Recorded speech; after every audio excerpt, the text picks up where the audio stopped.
It's remarkable that whenever you read an article about Yemen in the main media, the central role of Saudi Arabia and the United States in the tragedy is glossed over or completely ignored.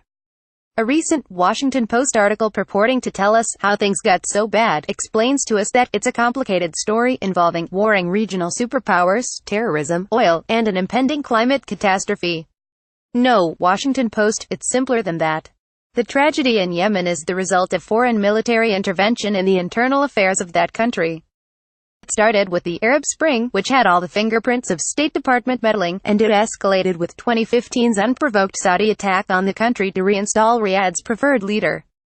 Thousands of innocent civilians have been killed and millions more are at risk of starvation and cholera rage. We are told that U.S. foreign policy should reflect American values. So how can Washington support Saudi Arabia, a tyrannical state with one of the worst human rights record on earth, as it commits by what any measure is a genocide against the Yemeni people? The UN Under-Secretary General for Humanitarian Affairs warned just last week that Yemen faces the largest famine the world has seen for many decades with millions of victims. The Red Cross has just estimated that 1 million people are vulnerable in the cholera epidemic that rages through Yemen. And why is there a cholera epidemic? Because the Saudi government, with U.S. support, has blocked every port of entry to prevent critical medicine from reaching suffering Yemenis. This is not a war. It is cruel murder. The United States is backing Saudi aggression against Yemen by cooperating in every way with the Saudi military. Targeting, intelligence, weapons sales, and more. The U.S. is a partner in Saudi Arabia's Yemen crimes. Does holding hands with Saudi Arabia as it slaughters Yemeni children really reflect American values? Is anyone even paying attention? The claim that we are fighting Al-Qaeda in Yemen and thus our involvement is covered under the post-911 authorization for the use of force is without merit. In fact, it has been reported numerous times in the main media that U.S. intervention on behalf of the Saudis in Yemen is actually a boost to Al-Qaeda in the country.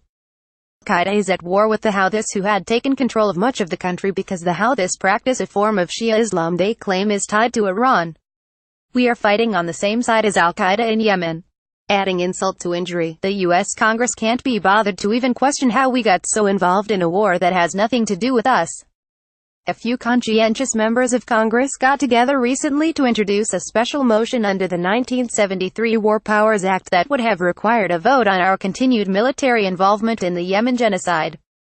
The leadership of both parties joined together to destroy this attempt to at least get a vote on U.S. aggression against Yemen. As it turns out, the only members to vote against this shamey-gutted resolution were the original members who introduced it. This is bipartisanship at its worst. U.S. involvement in Saudi Arabia's crimes against Yemen is a national disgrace.